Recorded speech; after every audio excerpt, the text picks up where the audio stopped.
Thank you, ladies and gentlemen, for joining me today on episode 2, The True Story of the Exorcist. When it comes to the true story of the Exorcist, the story was not that of a girl, but rather a boy by the name of Robbie. Robbie is said to come from a German Lutheran family and lived in Cottage City, Maryland. Because Robbie was an only child, the primary people that he hung out as playmates were his parents and his Aunt Harriet. According to sources within the family, Aunt Harriet was a spiritualist who introduced Robbie to the Ouija board and taught him how to communicate with the dead. As time progressed and Robbie became more fond of his Aunt Harriet, the unexpected happened.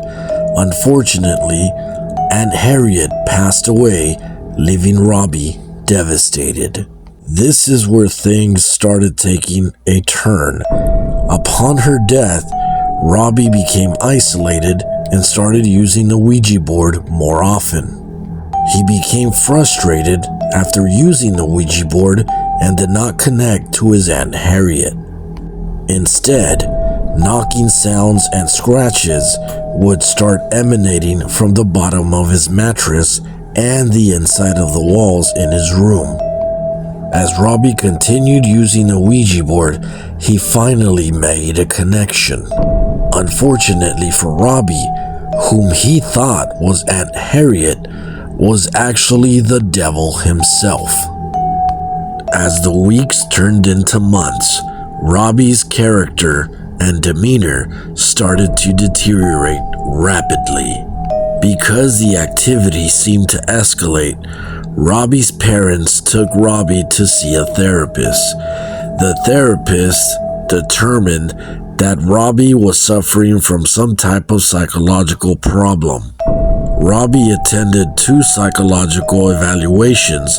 However, he failed to return for his 3rd and final evaluation. It is unknown why Robbie's parents decided not to go to the 3rd and final evaluation.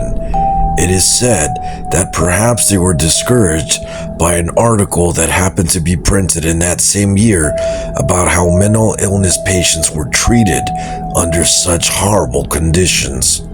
As the activity in the home began to increase, the family contacted their Lutheran pastor for advice.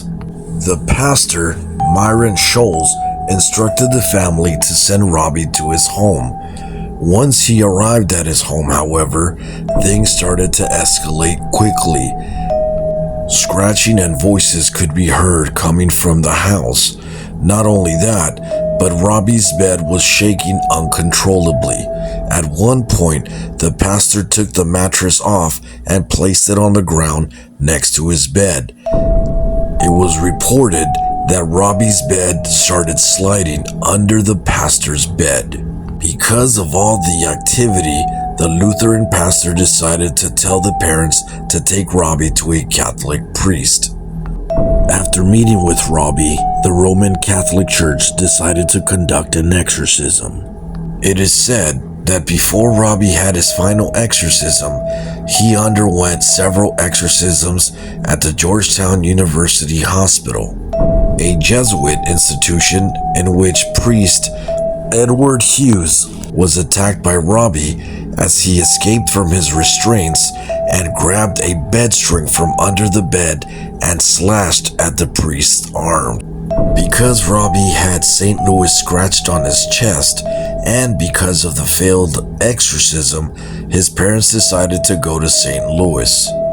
Once arriving in St. Louis, the final exorcism was conducted.